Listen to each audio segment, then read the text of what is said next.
sur les politicards. Quel est le regard que vous avez justement du contexte burkinabé en termes de liberté d'expression? On n'a jamais mené Norbert au tribunal parce qu'un article qu'il avait écrit était faux. Mais rares font de la politique.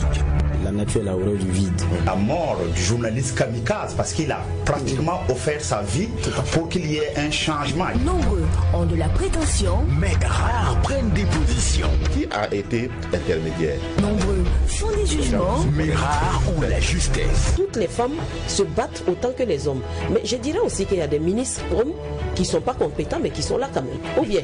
Mais quand l'actualité devient l'objet... Normalement, la notion bien comprise de laïcité permet un équilibre des confessions religieuses à l'intérieur d'un espace républicain. Tous deviennent sujets. Sans la conscience de savoir que l'autre découle de nous, ça crée naturellement en vous un sentiment de paix et ça tue tout sentiment de guerre. Le tribunal de l'actualité, c'est du lundi au vendredi à 8h et rediffusé les mêmes jours à 22h. Le tribunal de l'actualité, c'est avec Lukman Sanfo, Bernard Boukma et Geoffroy Vaha. C'est de lundi au vendredi de 8h à 9h, simultanément sur Watt FM 100.8 et sur True TV, la télé interactive, et rediffusée à 22h. Le tribunal de l'actualité ne condamnait plus l'info sans l'avoir jugé. True TV, la télé interactive.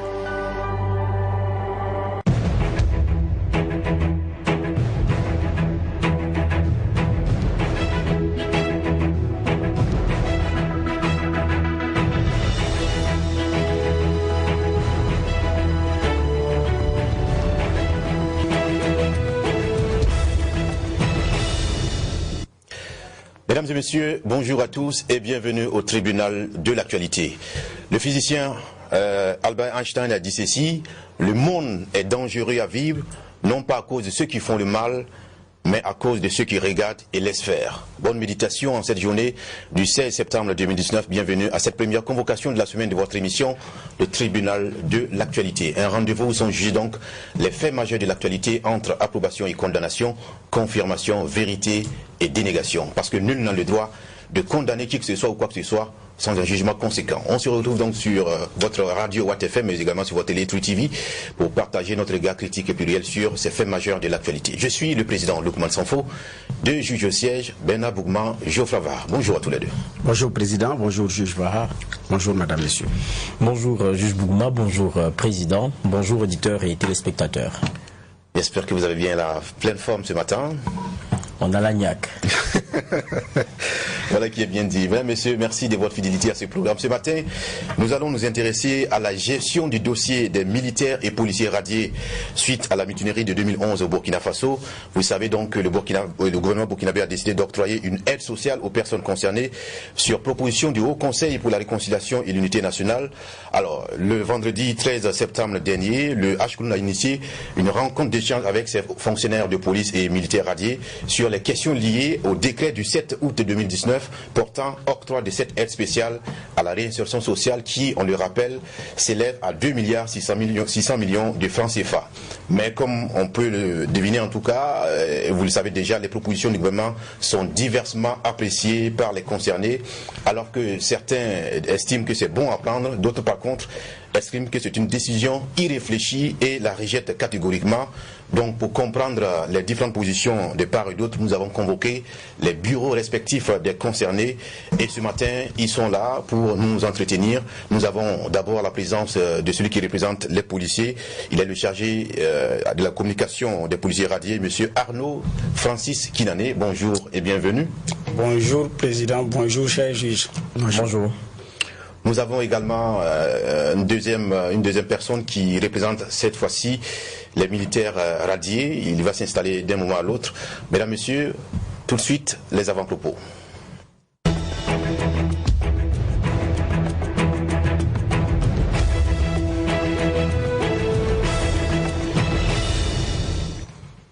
Bernard Boukma, vous avez la parole pour ce lundi, pour vos avant-propos.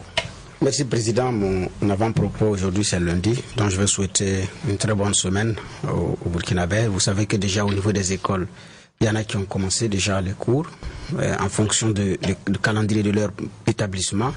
la rentrée administrative également au niveau des écoles publiques. Et donc, on est pratiquement aussi à 2 semaines du 1er octobre, donc du mois d'octobre, qui est la rentrée, la reprise des classes par excellence au Burkina Faso. Donc c'est entre recherche de places pour enfants, entre besoin d'argent pour satisfaire les questions de scolarité et ou de fourniture, et maintenant des aides qui sont demandées à gauche, à droite, parce que quand la rentrée arrive, il y a beaucoup de pression au niveau des parents, au niveau des établissements, pour les questions de place et tout.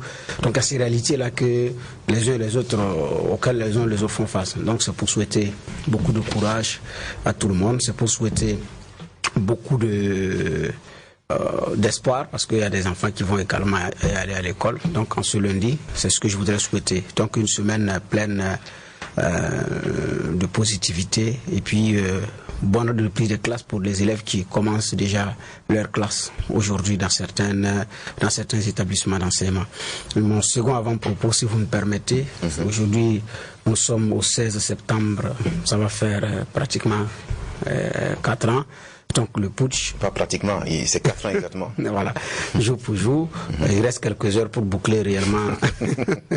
Voilà, donc il y a 4 ans, on ne se réveillait pas en pensant que la soirée allait se terminer comme elle s'est terminée il y a 4 ans, compte tenu du fait qu'on était à quelques pas des élections qui devaient mettre fin à la transition burkinabé.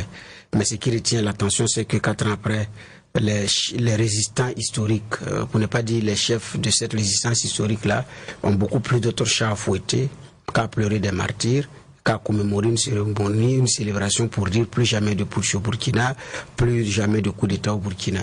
Entre les ambitions politiques de certains, entre les manipulations de certains sous le couvert d'organisation de la société civile, ou je ne sais pas moi, les martyrs semblent avoir été oubliés ou bien laissés pour compte. C'est vrai qu'un martyr s'offre lui-même en sacrifice, parfois par amour pour la patrie ou pour la nation. Les vivants, c'est qu'ils peuvent faire. Parfois, les martyrs n'ont même pas besoin qu'on leur rende justice. Je dis parfois, parce qu'ils savent à quoi ils s'engagent. Mais en général, ce que les vivants peuvent faire, c'est de leur rendre l'hommage qui leur est dû. Mais aujourd'hui, on est plus occupé par notre pain quotidien que de penser à ceux qui se sont offerts pour que effectivement la démocratie puisse triompher. Et c'est ça aussi le regret des 4 ans. Mais bon, l'histoire des hommes étant aussi ainsi, on fait avec. Et toutes nos pensées spéciales à tous ces martyrs. Merci bien. Je crois que c'est par votre voix que le tribunal aussi marque cet instant historique de notre pays. Et merci de l'avoir rappelé à cette tribune, le tribunal de l'actualité. On passe maintenant la parole à Geoffroy Vaha pour son avant-propos. Merci Président. Moi, mon avant-propos va concerner le gros week-end qu'on a eu, donc le dernier là, et qui a concerné les questions du terrorisme. Et c'est le Burkina Faso, donc Ouagadougou, qui a été, on va dire, le lieu où tout s'est discuté, notamment avec les chefs d'État qui étaient présents, notamment ceux de la CEDEAO, ouvert aussi à d'autres membres du G5 Sahel, non membres. Et c'était très intéressant. Et on retient comme ça l'engagement pris au niveau donc de cette instance CEDEAO-là, de mettre sur la table quand même 1 milliard pour un plan d'action 2020-2024, 1 milliard de dollars US, il faut préciser, et je pense qu'il y a 500 millions qui devraient être apportés par l'UEMOA, et les autres, évidemment, chaque pays devra donc concrétiser son apport. Et puis, c'est un peu, quand on regarde dans la façon d'aller dans cette lutte-là, c'est un peu comme pour le G5 Sahel. Très souvent, on fait le débat de l'offre militaire, mais c'est pas du tout militaire le G5 Sahel. Il y a aussi les réponses données aux questions de développement. Lorsqu'on sait que le terrorisme contre lequel, évidemment, la lutte est menée a ces différentes dimensions-là et qui font que le terreau fertile, c'est là où on a des personnes qui pensent être oubliées dans les différentes politiques qui devraient être adressées à eux, donc leur permettre d'avoir de meilleures conditions de vie. Et c'est ces questions-là qui seront aussi adressées à travers cet plan d'investissement, notamment la frange jeune, notamment aussi les femmes, parce qu'on sait que c'est là où il faut faire beaucoup d'efforts. Maintenant, derrière aussi, il y a beaucoup d'enjeux. Quand on voit d'autres pays qui viennent, la Côte d'Ivoire, on voit le Bénin, on voit ces pays qui viennent, on se demande pour ce qui est des pays qu'on avait pur, dur, G5 Sahel, est-ce que le leadership ne va pas leur échapper pour ce qui est de la stratégie, étant entendu aussi qu'on sait qu'on n'est pas inquiété de la même façon. Je dirais Mali, Burkina, pour ces pays, Niger et autres, c'est l'épicentre. Donc la menace n'est pas vécue de la même façon. Aujourd'hui, il y a beaucoup d'autres pays qui sont inquiétés. Je disais Côte d'Ivoire et autres, parce qu'il y a eu des exemples. Donc pour eux, il ne s'agit pas de lutter de la même façon que nous, mais c'est de faire de sorte à ce que ça ne devienne pas les atteindre.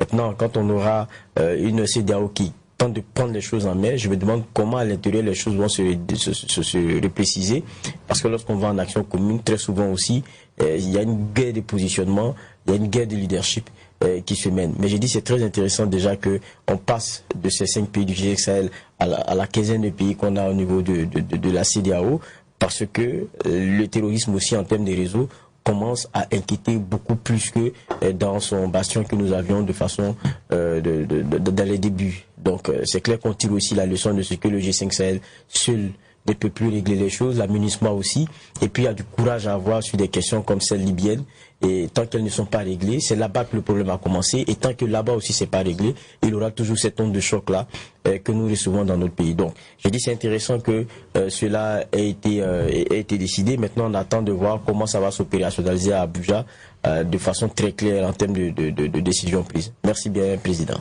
Merci à vous d'avoir pris le temps de vous exprimer jusqu'à bout, de vous aider.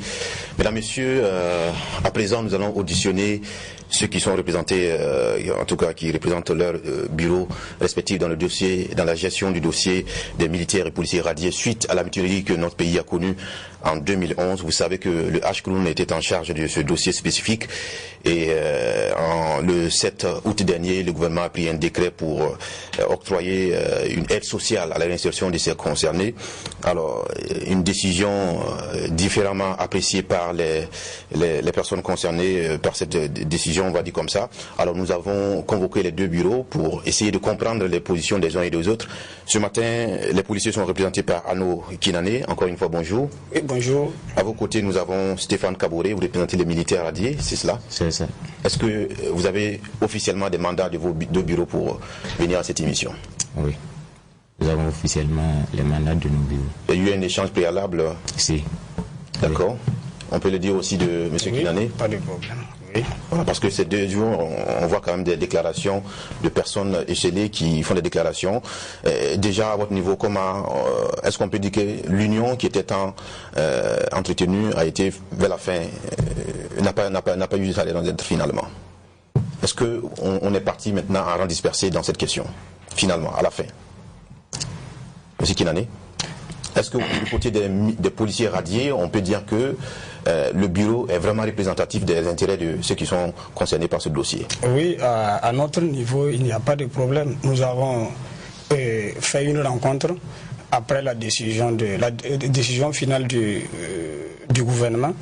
Nous avons appelé tout le monde à venir se prononcer là-dessus. Donc, ils nous ont mandaté de rejeter cette décision-là. Et à votre niveau, oui, bon. Vous parlez le même langage?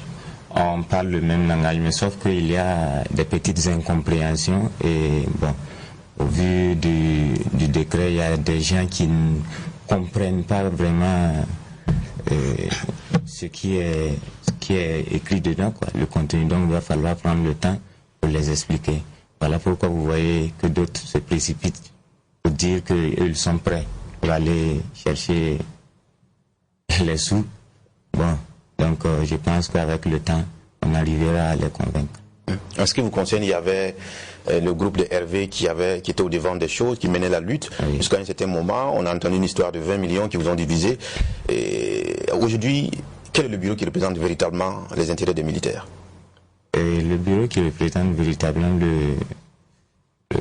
les militaires, c'est le bureau actuel, dont le délégué est Ousseini Bambara. Bon.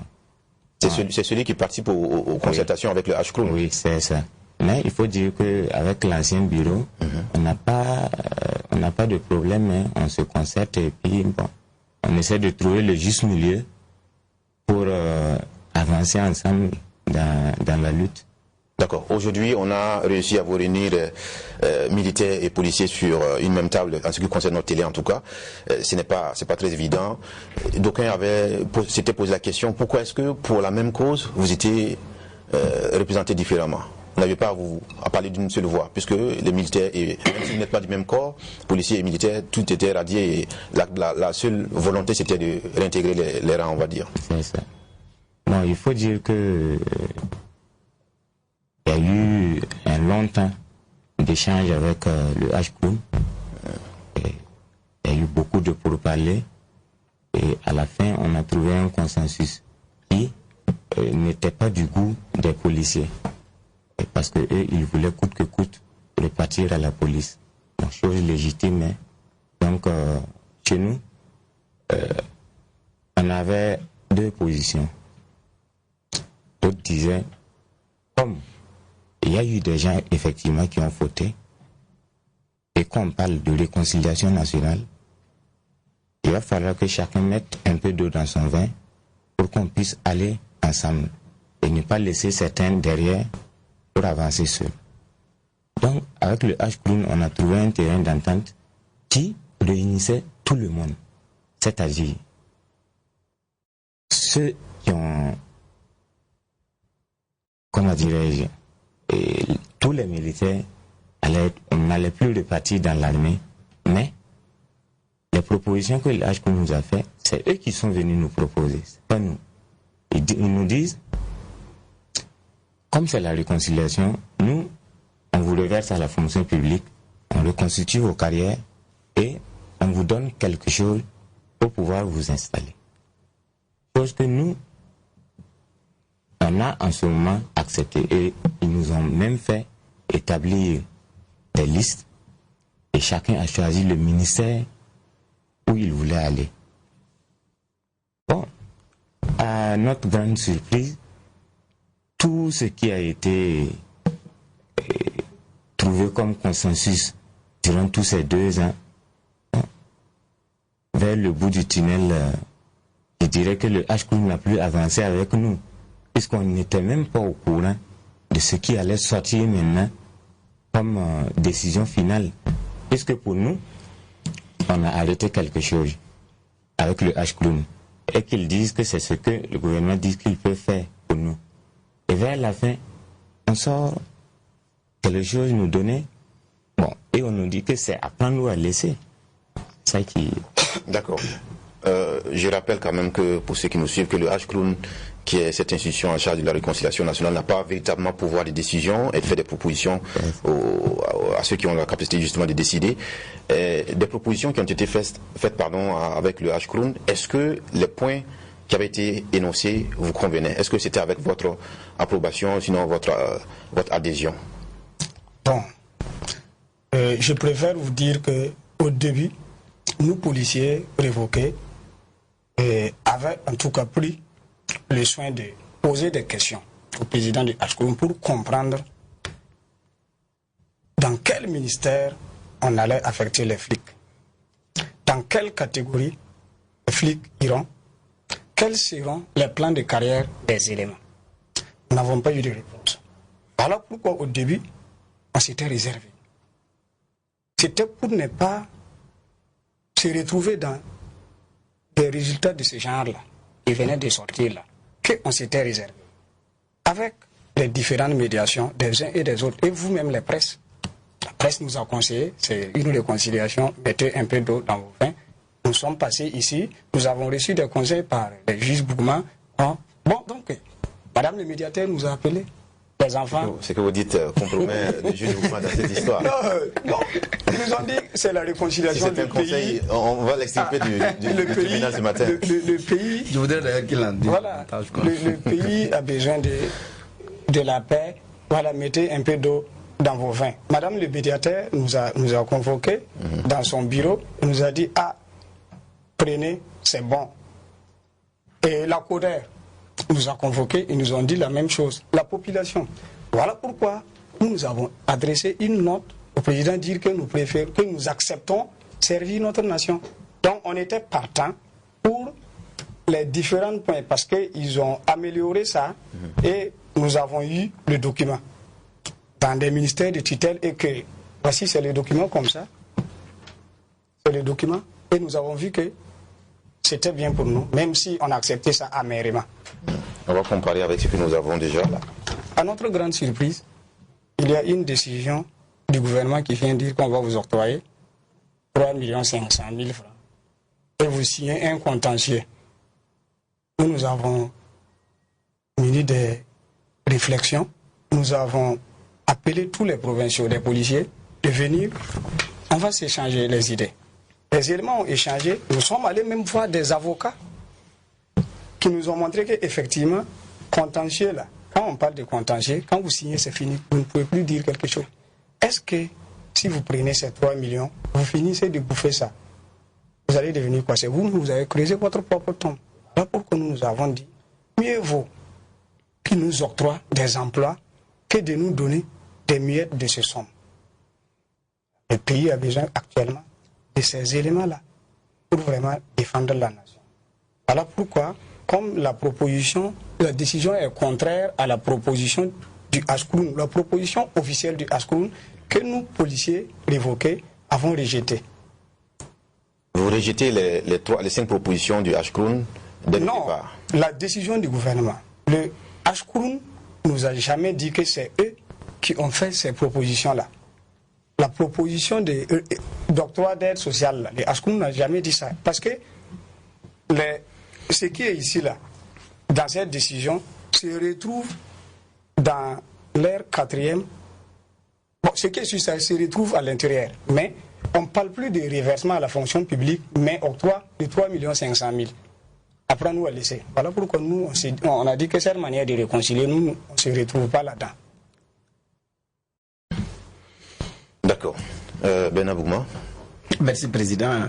Il dit que je leur ai donné des conseils qu'ils ont suivis. Je pense que je n'ai pas fait mieux que M. Lebouré Crépin-Zanzé, qui est cultivateur, communicateur, radié de 2011.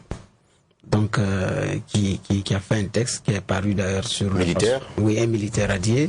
Et donc, qui a fait un texte, et je pense que ce qu'il a dit, c'est très important. Et c'était d'ailleurs là où j'allais commencer par ma série de questions. Je cite d'abord son texte. Il dit: seulement dans l'expression de leur regret, les radiés n'ont toujours pas eu le tact de la bonne communication, surtout qu'ils sont habitués à un langage qui très souvent s'apparente à de la menace.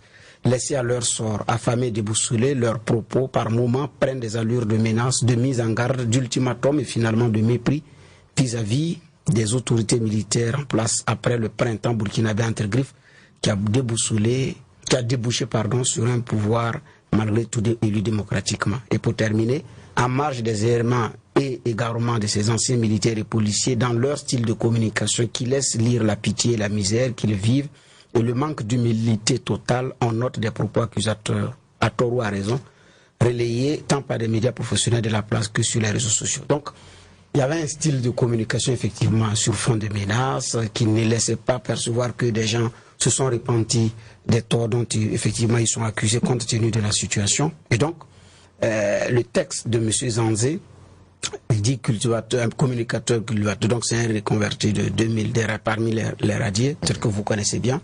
Et donc, ça cadre un peu plus ou moins avec ce que, effectivement, nous avons souvent dit. Ça dit que c'est en privé. Je le dis, votre style de communication par moment pêche. Parce que pour le citoyen qui suit et qui a été victime, après avoir été victime à un moment donné, il se retrouve être menacé par vos propos quand vous le dites. Et ça, nous le leur avons dit. Si ça a aidé à recadrer les choses, tant mieux. Mais c'était juste une contribution citoyenne. Maintenant, pour effectivement revenir à cette situation, voilà une offre qui a été faite, qui a été rejetée. Il y a eu un moment où vous ne parlez plus le même langage parce que les militaires avaient trouvé que certaines propositions étaient bien à prendre pour eux. La police, les policiers révoqués ne trouvaient pas leur compte. Aujourd'hui, apparemment, vous parlez maintenant d'une même voix. On n'est pas dire que vous vous retrouvez encore ensemble. Alors, qu'est-ce qui vous a rapproché cette fois-ci? Parce qu'à un moment donné, vous aviez des points de vue opposés. Est-ce que vous êtes d'accord que vous parlez d'une même voix? Parce que là, c'est pas évident.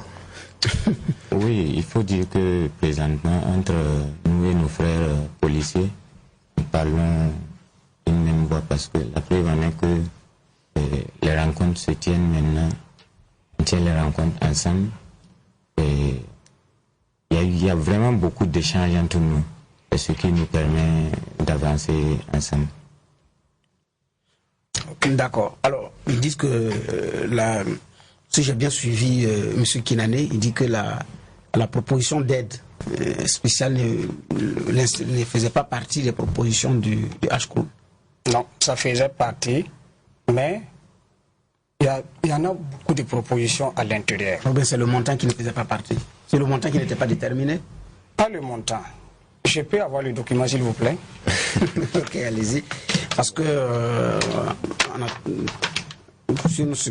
bon, allez-y, comme vous avez le document. Ils ont parlé d'une demande exceptionnelle de pardon officiel et collectif aux victimes et au peuple burkinabé par les militaires et policiers radiés. Une clémence exceptionnelle accordée par l'État. Le reversement des militaires et la réintégration des fonctionnaires de police à la fonction publique. Ceux-ci bénéficieront d'un reclassement selon l'ancienneté. L'octroi d'une aide à la réinsertion sociale pour les militaires radiés destinée à soutenir la création d'activités rémunératives. Vous voyez que ça se retrouve à l'intérieur de cette décision-là. Oui, tout à fait. C'est ceux-là qu'on dit condamnés. Nous, c'est ce que nous avons appris par le HCROUL. Qui ne peuvent plus revenir en fonction publique, c'est eux qui souhaitent aller travailler ailleurs. On va octroyer ces indemnités. Oui, ce sont les propositions du HCROUL. Ça, c'est les propositions. Mais le reversement à la fonction publique, là, il y a une précision, hein. On a dit en dehors des ministères de la Sécurité et de la Défense. Oui, voilà. C'est ce qu'ils ont dit. Maintenant, il y a cette aide-là pour ceux qui voudraient se reconvertir et qui ne seront vraiment pas intéressés par la fonction publique. Voilà. Ce qui fait que nous rejetons cette décision qui venait de sortir, c'est parce qu'on ne parle plus du reversement à la fonction publique. Vous avez posé une question que j'aimerais revenir. Vous avez demandé aux militaires et nous, et actuellement on est en train de parler le même langage.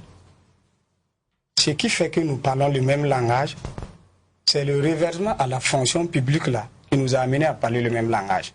C'est eux, s'il y a un problème, c'est à leur niveau.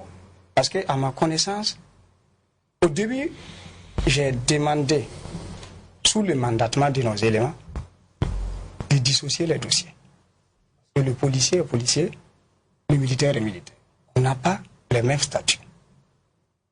Et c'est devenu des problèmes. Et actuellement, quand on nous a rencontrés, la dernière fois, le colonel qui a lu le document qu'on l'insi a dit avec insistance une somme de 3 500 000 francs pour les 410 militaires et pour les 136 policiers révoqués. C'est ceux-là qu'on les accuse de rien. Et il a répété. Et je dis bien ceux-là qu'on les accuse de rien. Vous voyez? Et 1 500 000 pour ceux qui ont écopé une peine. Ça a été bien dit.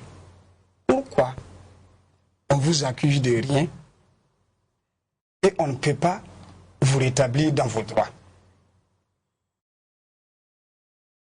Moi, c'est la seule question que je pose. Pourquoi il y a 1 500 000 pour d'autres et 3 500 000 pour d'autres?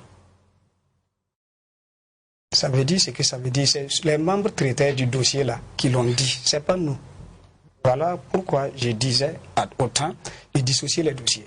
Même au sein d'eux, on dissocie parce qu'on dit qu'il y a d'autres qui ont fait tant, d'autres n'ont pas fait tant. Chose à vérifier. C'est à eux de se défendre. Moi, je défends nos éléments parce que je répète que la mutinerie de la police nationale a été faite autant dans les casernes. Personne n'est sorti au dehors. Et je vous dis que l'histoire continue de donner raison aux policiers. Ce que nous avons décrié à son temps, son Excellence Simon Comparé est revenu, ils ont investi, trouvé qu'effectivement, les mêmes gens qui nous ont mis dans la rue ont détourné des centaines de millions, mais il n'y aura pas de jugement. C'est parce que nous, policiers, nous avons décrié, nous avons dénoncé et on nous a mis au dehors sans pour autant faire un jugement, sans sanctionner les gradés, que ça s'est répété en 2017. Et voilà que aujourd'hui, l'histoire nous donne raison, comme quoi, ce qu'on avait dit là, ça c'est pas. Il y a des gens qui parlent de manque d'armement, mais c'est pas ce que nous avons dit. Je vais demander de souligner quelque chose, parce que le travail qui a été fait avec le H-Clown, effectivement, on nous avait catégorisé. Il y a ceux-là qui ont été condamnés, il y a ceux qui ont été radiés injustement. Et le H-Clown nous a fait comprendre dans son temps que ceux-là qui ont été condamnés on allait les octroyer une aide et les permettre de se former dans des métiers pour se défendre dans la vie. Maintenant, ceux-là qui n'avaient pas été condamnés et dont on ne reprochait de rien allaient être reversés à la fonction publique et il allait avoir une reconstitution de carrière. Donc, je pense que c'est sur cette base-là qu'on a trouvé un consensus et qu'on a dit, ok, de toute façon, que ce soit l'armée ou que ce soit la fonction publique, c'est toujours le même Burkina. Je pense que quand la pluie vous bat, il ne faut pas vous battre vous-même entre vous, faut pas vous battre entre vous. Donc, chose qu'on a acceptée. On a dit, ok, il n'y a pas de problème. Maintenant, à notre grande surprise, je vous avoue que c'est une surprise. Parce que le président du H-Clown, je l'ai écouté la fois dernière, il dit que non, nous-mêmes on est venus et on a apprécié la décision du gouvernement, le décret que le gouvernement a fait sortir. Parce que le décret du 7 août, non, du 3 septembre. Non, le premier décret qui est sorti d'abord. Ok. Voilà. Maintenant, nous, on ne connaissait pas réellement le contenu et on est allé vers eux pour demander quelle est la conduite à tenir en ce moment. Bon, le président nous a dit non, rassurez-vous, en tout cas, vraiment, il sait que ce qui va sortir sera bon pour nous. Ce qu'il nous a dit ce jour, nous, on lui a dit, en tout cas, on lui remercie d'ores et déjà, on l'a remercié pour le boulot abattu et tout, mais on ne savait pas que derrière, bon, excusez-moi du terme, il y avait un tapé d'eau. C'est ça justement le problème. Sinon, si on nous dit aujourd'hui, bon, on vous reverse dans des ministères, nous, on est partant. Même si l'aide qu'ils prétendent nous donner n'est pas aussi élevée, il n'y a pas de problème. Nous, on veut aller travailler. C'est ça notre problème. Si tu dois faire 8 ans dehors, on te l'a dit comme ça un beau jour, sans pouvoir te dire pourquoi on t'a radié. Et 8 ans après, on te dit, prends 3 500 000 et disparaît.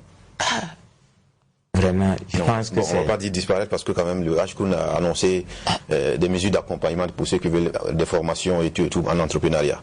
Geoffroy va prendre la parole. Merci, Président.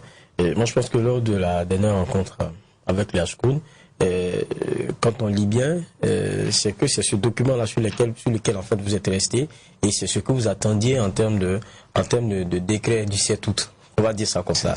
Et vous êtes surpris par ceux qui sont après. Mais alors que le document, il est très clair. On parle de large concertation et tout, et à la fin on dit proposition et on liste. Donc on est encore à l'étape de proposition. Vous dites ce qui sort, on n'est pas d'accord parce que c'est l'engagement qui avait été pris. C'était encore les propositions du H-Clown. Et puis je pense que peut-être que le rôle aussi du H-Clown n'a pas été bien compris peut-être. Le H-Clown n'est ni pour vous, ni pour le gouvernement. Ils font de la conciliation, ils font, voilà, ils font de la médiation. Est-ce que c'est pas ça le problème de fond? Ou après avoir discuté avec celui qui est l'intermédiaire, celui qui négocie, vous avez pris pour engagement les propositions qui sont sorties après, qui devaient être formulées à l'endroit de quelqu'un qui décide à la fin? Si je vous comprends bien, vous m'apprenez même que le H-Clown n'est pas indépendant, à travers ce que vous êtes en train de dire. C'est tout le contraire qu'il dit. Parce que si le H-Clown est mis en place et les fruits de ces travaux ne sont pas appliqués, à quoi sert maintenant le H-Clown? On vous a dit le H-Clown fait des recommandations. Et que l'État... C'est à l'État de prendre des décisions. Maintenant, donc le Haskoun n'a pas une institution comme le Haskoun qui doit réconcilier, apaiser la cœur des Burkinabés et que c'est l'État qui doit décider à sa place. Moi, je pense que le début a été faussé parce que, si vous vous rappelez bien, on ne doit pas quand même là copier ce qui s'est passé en 2004. Nous devons aller en avant. En 2004, j'ai bien dit ça au Haskoun, il y a des intelligents qui ont eu à dire à des intellectuels que ce n'était pas la bonne manière de faire la journée de pardon. Il faut aller vers la justice. Ils ont refusé. Quand ils ont parlé de journée de pardon, il y a des colons qui ont refusé de s'envoler. Vous avez remarqué, cette fois-ci, on met encore une institution. La journée de pardon, c'était en 2004. Bon, si vous pouvez me rappeler. Non, j'ai demandé si vous êtes sûr. Bon, moi, selon moi, c'est en 2004. D'accord, ok. Ok, et si vous vous rappelez, c'est le comité national de réconciliation qui était dirigé par le Monseigneur Paul et ses membres lors de la transition qui nous ont reçus et qui ont enregistré le dossier. Ils ont finalisé le dossier en disant que il faut réhabiliter les militaires et policiers radiés qui sont innocents, les redéployer ou dans d'autres ministères. Quand le Haskoun nous a rencontrés, c'est ce qu'ils ont dit. Et ils sont venus pour traiter les dossiers. Mais ils nous ont fait comprendre que ce qu'eux ils vont proposer sera appliqué. Sinon, à quoi sert de faire une telle proposition officielle et balancer ça sur les zones pendant que vous n'êtes pas sûr que l'État va les accorder, va les appliquer? Ça nous a encore révoqué dans cette nation parce que nos parents croyaient que ce qui a été dit là, c'est ça qu'on a appliqué. Il y a des gens qui ont quitté même l'extérieur pour revenir travailler. Oui, à notre grande surprise, cette décision de 3 500 000, nous, ça ne va pas avec nous. Parce que d'abord, les éléments, avant d'être révoqués, avaient des prêts bancaires que les 3 500 000, ils vont prendre, s'ils les prenaient, les banques vont les poursuivre. Actuellement, il y a des éléments que les banques sont en train de poursuivre. Ils veulent leur argent. Bon, 3 500 000, tu as un prêt de 2 500 000. Tu es obligé d'aller payer. C'est ce qui fait que nous nous disons que ça ne marche pas avec nous. Ça ne va pas, quoi. Ce n'est pas à notre goût. Et si je reviens en arrière pour vous dire que nous, policiers, nous avons été révoqués en mars 2012. Le statut du personnel de la police a été appliqué en janvier 2012. Mais pendant que nos collègues ont eu leur rappel de salaire sur les statuts, on n'a rien eu. Mais nous étions dans les rangs. On ne nous a pas donné quelque chose. Mais nous étions dans les rangs. Aucun des policiers radiés, aucun des policiers n'a été révoqué après le statut. Nous étions tous là.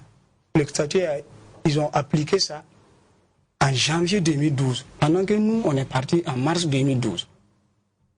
Ouais. Les avancements. Nous avons des décisions d'avancement de 2011. On ne nous a jamais payé. Donc, si toutes ces sommes-là, on devrait nous remettre, ce n'est pas 3 500 000. Ce que nous nous demandons, c'est de revoir la copie. Et aujourd'hui, ces jeunes-là peuvent contribuer dans la lutte contre le terrorisme, même si ils n'ont pas un bâton magique. Ils peuvent quand même contribuer à soutenir l'effectif. Moi, ma question était assez intéressante. Moi, j'ai eu ma réponse. Je dis, quand on ne comprend pas le rôle du Haskoun, à la fin, on comprend un peu peut-être les postures. Et moi, j'avais aussi une autre question. C'est-à-dire, aujourd'hui, c'est vrai que c'est vous qu'on entend, mais à un moment donné, on ne pouvait même pas vous entendre parce que ce qu'on percevait beaucoup plus, c'était l'incompréhension de la plupart des Burkinabés et le refus d'accepter même qu'on ait eu des gens tenus qui est violé, qui est saccagé, qui est fait ceci. Ça, c'est des... Je veux dire, aujourd'hui, peut-être on est passé à une autre étape. Parce que aussi, il y a le Burkinabé qui sait, au-delà du sentiment, se dire, bon, avec le temps, il y a des questions qu'il faudrait poser. je me permets un commentaire avant de continuer. Quand je dis ça comme ça veut dire quoi? Il y a des gens qui nous regardent, qui sont des victimes ou parents de victimes. Donc des fois, dans le propos même, il faut savoir avoir la mesure. Maintenant, c'est clair que lorsque on a été jugé coupable de ces choses-là, parce que derrière, je rappelle encore que c'est de ça qu'on parle. Quand on dit mutinerie, c'est pas seulement une vue de l'esprit, c'est pas des gens seulement qui ont tiré en l'air. Il y a eu des saccages, il y a eu des viols, il y a eu ces choses-là. Quand on a été reconnu coupable, pour moi, déjà, une aide à la réinsertion, je comprends pas. Je dis ce que je pense. Maintenant, quand on n'est pas coupable, il faut avoir un regard tout autre, parce qu'on pourrait être à la place de ces gens-là. Un matin, on me dit que non, moi peut-être que je n'étais même pas de service, on me dit que non, je fais partie du groupe, et que bon voilà, je me retrouve dans la situation dans laquelle ils sont. Donc, il faut voir les choses de ces angles-là. Et je dis encore une fois, si c'est vrai que quelqu'un a été reconnu coupable d'avoir participé à ces choses-là, peut-être que derrière aussi il y a cette envie de se dire qu'il y a des familles derrière. C'est pour ça qu'on est si clément que on dit bon, on va encore les aider. Mais je sais qu'il y a beaucoup qui sont reconnus coupables de certaines choses qui sont dans d'autres corps de métier. On les aide pas à se réinsérer. Ils ont des familles derrière. Maintenant, pour ceux qui disent ne rien avoir à faire, est-ce que, et c'est la question que je pose maintenant, il n'y en a pas qui sont un peu fatigués depuis et qui disent bon, est-ce qu'on ne va pas prendre et puis essayer de voir, pas bouffer comme vous disiez au départ, parce que si vous prenez vous bouffer, vous aurez que vos yeux pour pleurer, et puis tenter une reconversion. Il y en a qui ont déjà fait depuis et pour qui ça va. Est-ce que dans vos rangs, il n'y en a pas qui disent bon, c'est vrai, mais nous on a essoufflé maintenant? Ok, merci pour cette question. Je dirais que il y a des gens même présentement chez nous, à la police, qui ont des sociétés et ils ont du mal à avoir même des marchés. Parce que tout simplement, ils n'ont pas été blanchis. S'il y a un policier radié qui a sa société de gardiennage, tu pars, tu cherches le marché, on dit que non, pour les radiés là non. Les gens qui ont fait ça, on m'a donné un marché à ces gens-là. Mais prendre ces sous-là pour l'entrepreneuriat, c'est de vous à moi. Est-ce que quelqu'un peut être formé en 3 mois pour devenir entrepreneur? En plus, le jour que nous on fait mener notre rencontre, les éléments, tous les policiers qui ont participé à la rencontre, là, on dit qu'ils ont des prêts allant de 1 million, 2 millions. Donc, il y a des banques qui les appellent. Ils ne peuvent pas prendre ça, ils ne pas aller payer. Et quand j'écoute nos camarades parler, ils crient de l'injustice. Ils ont mal au cœur. Ils ont mal au cœur parce que c'est pas. J'ai dit une fois, et vous avez posé la question ici, et 40 milliards, je préfère ma tenue. Je dis c'est l'honneur là. Même si aujourd'hui, on nous blanchissait et on nous disait, voilà, retournez, vous êtes blanchis, retournez dans vos corps, nous allons partir. Vous avez dit quelque chose qui me plaît. Quand on dit que vous êtes innocent, on ne vous accuse de rien, l'histoire va nous donner raison dans ce pays-là.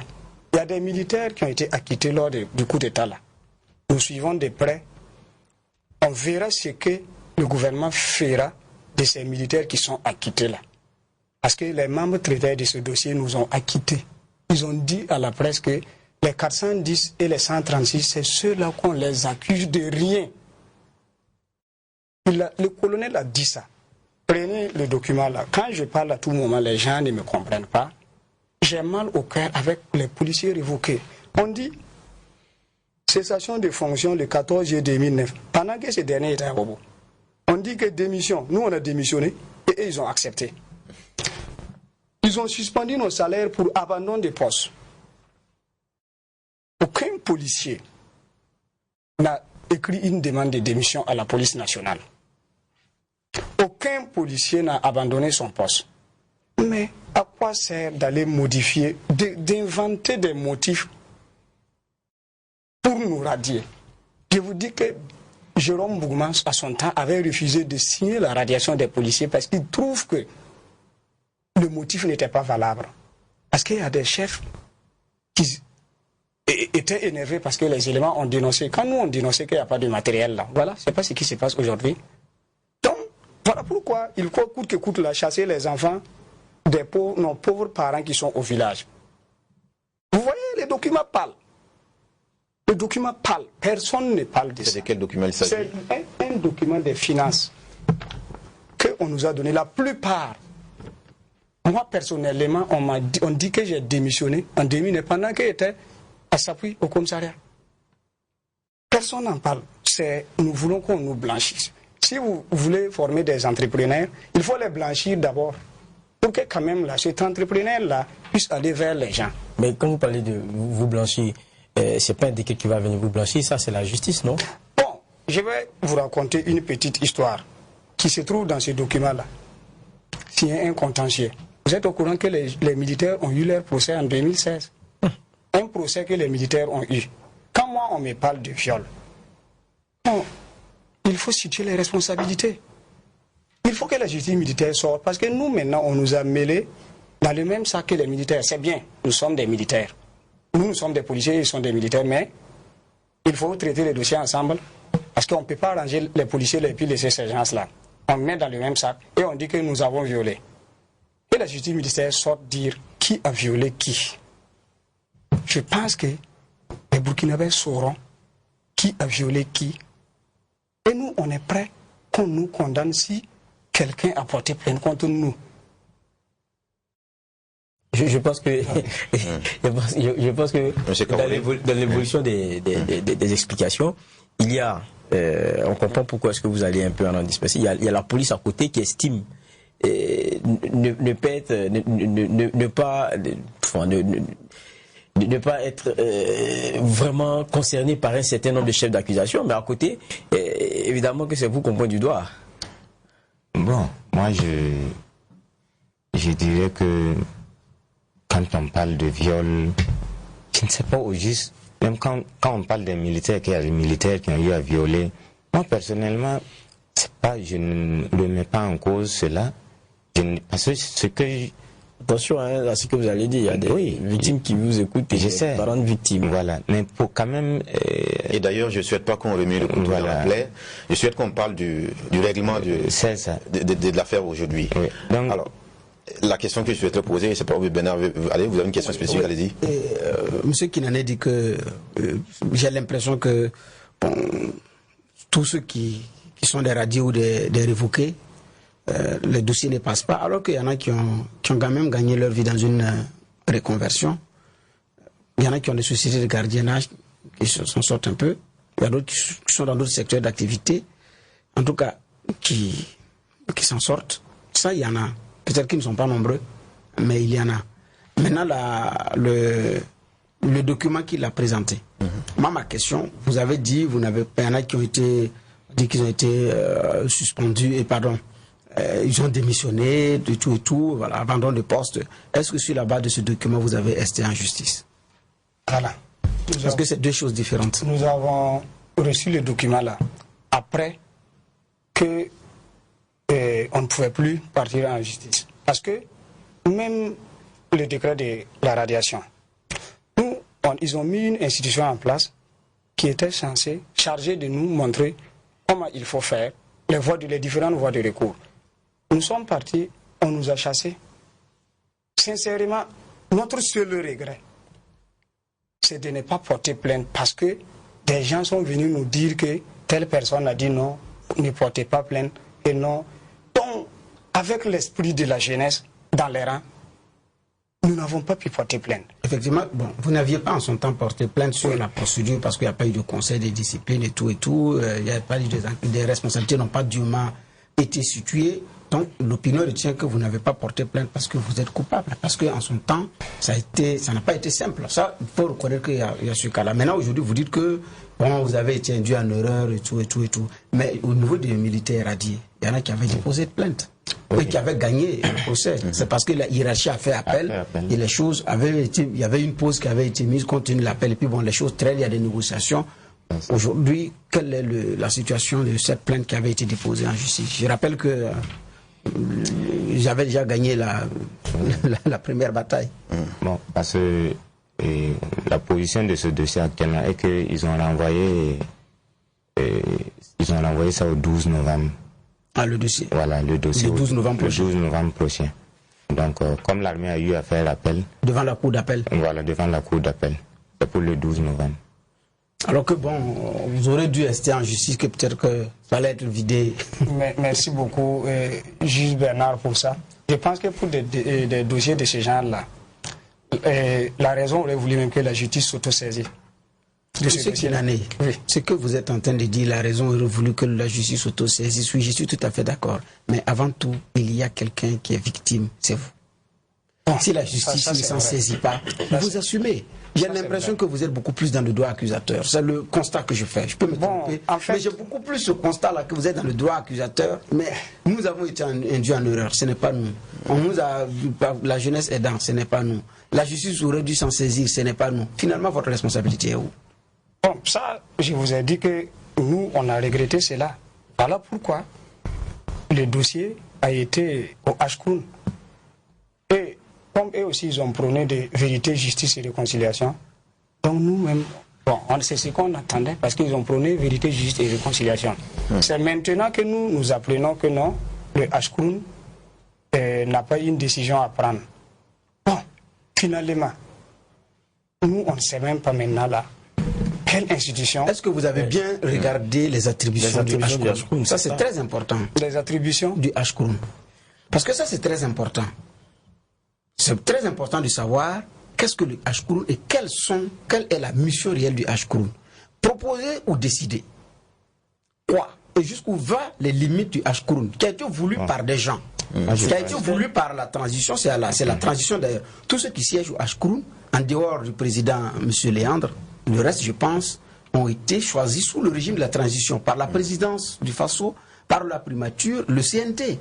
Donc tous ceux qui composent le Ashkroun l'ont été par des autorités de la transition qui avaient déjà assigné une feuille de route par la ministre Joséphine, actuellement ambassadrice. Donc il y a à regarder de près, M. Kinane, est-ce que vous avez bien cerné les contours des missions du Ashkroun? Est-ce que là vous ne vous trompez pas? Donc bon, moi je pense qu'au début si on nous avait dit que ce que nous allons proposer là, le gouvernement n'est pas obligé d'appliquer. On vous a dit, vous avez droit à être informé, mais vous avez le devoir de vous informer. Parce que vous partez devant des personnalités qui représentent le Ashkroun. Vous vous asseyez, elles disent des choses, vous notez, vous repartez, sans savoir qui est cette organisation, quelles sont les limites de cette organisation, qu'est-ce qu'elle peut faire pour moi et dans quelles limites elle ne peut pas. Ça c'est très important pour vous en ce moment-là. Vous partez en connaissance de cause. Mais si vous prenez une mission qui n'est pas la sienne et vous l'endossez, et elle ne peut pas assumer, vous dire qu'elle n'a pas sa raison d'être. Est-ce que ce n'est pas vous qui vous trompez? Ok, maintenant,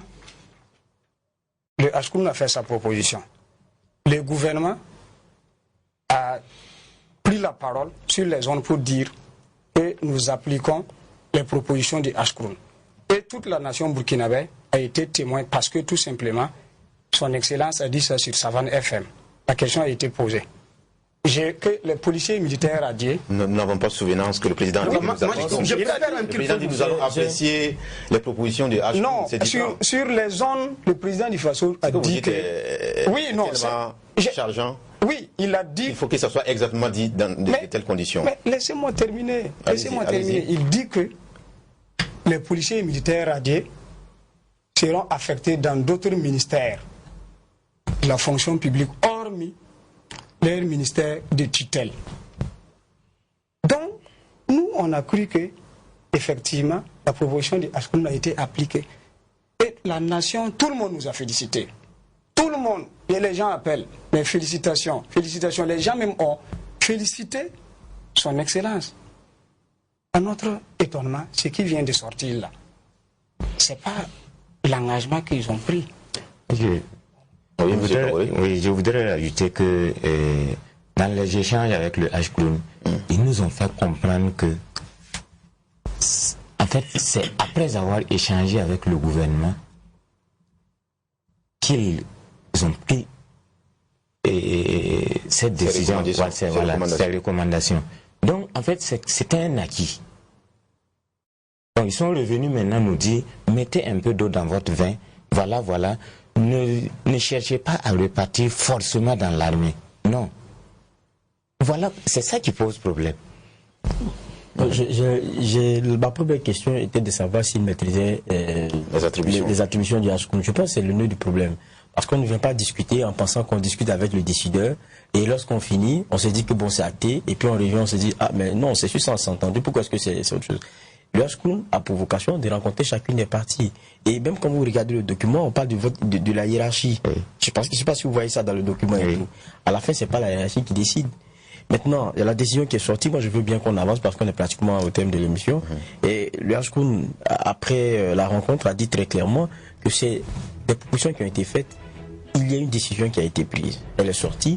Maintenant, libre à chacun de vous. C'est vrai que il y a eu la tentative de résoudre cela de façon globale, mais la décision, elle est libre.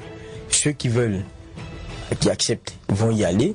Et maintenant, ceux qui n'acceptent pas, ils font plus partie des 5065 dossiers que le Hashkoun avait donc à gérer. Donc, ça veut dire que pour le Hashkoun, sa mission s'arrête là. Et ceux qui n'acceptent pas vont continuer. Maintenant, comment? C'est ceux qui ne sont pas contents. Comment? Ça sera peut-être devant la justice, ça sera ailleurs. Ça veut dire qu'il y a d'autres voies qui vont comment dire cela, s'ouvrir devant vous. Vous avez commencé à y réfléchir. C'est quoi? Quels seront les sorts des autres dossiers? Vous posez une question alors que le temps est parti à cette émission. Quels seront les sorts des autres dossiers maintenant qui se trouvent, les 5000 et quelques dossiers qui se trouvent là-bas? S'ils ont accepté, ceux qui ont accepté, c'est fini. Ceux qui n'ont pas accepté, moi je pense qu'en tant qu'honnête citoyen qui contribue aux frais des membres du Hashkoun là, je pense qu'eux-mêmes, ils doivent quand même sortir dire que l'institution n'a pas son sang d'être. Moi, je reste sur ma position sans pour autant dire qu'ils n'ont pas fait leur travail. Parce que l'institution de la compréhension que vous avez de ces attributions. Peut-être l'institution de la compréhension que vous avez de ces attributions. Je tape le marteau parce qu'il n'y a pas de marteau. Hashkoun n'est pas là seulement que pour votre dossier. Oui. Ça, il y a également de la prudence à avoir. C'est pourquoi je demande, est-ce que vous avez bien compris les missions de Hashkoun? C'est très important. Ils nous ont fait comprendre que les dossiers les plus importants, les dossiers les plus cruciaux, on dit que c'était les policiers. D'accord. Merci à vous, M. Kinane, vous représentez les policiers radiés. Merci à M. Kaboré Stéphane qui représente les militaires radiés. Merci d'être venu nous expliquer votre position, le postulat par lequel vous défendez votre dossier. Et vu que le Hashkoun reçoit un procès ce matin, on va essayer de les inviter pour qu'ils viennent expliquer comment est-ce que les choses ont été menées pour qu'on en vienne à cette situation, à ce que les concernés, il y ait une méprise des attributions à elles à signer. Merci de nous avoir suivis. On vous retrouvera donc demain pour notre convocation de votre émission, le tribunal de l'actualité. Que la paix nous fasse la guerre, que la guerre nous fasse la paix. Au revoir.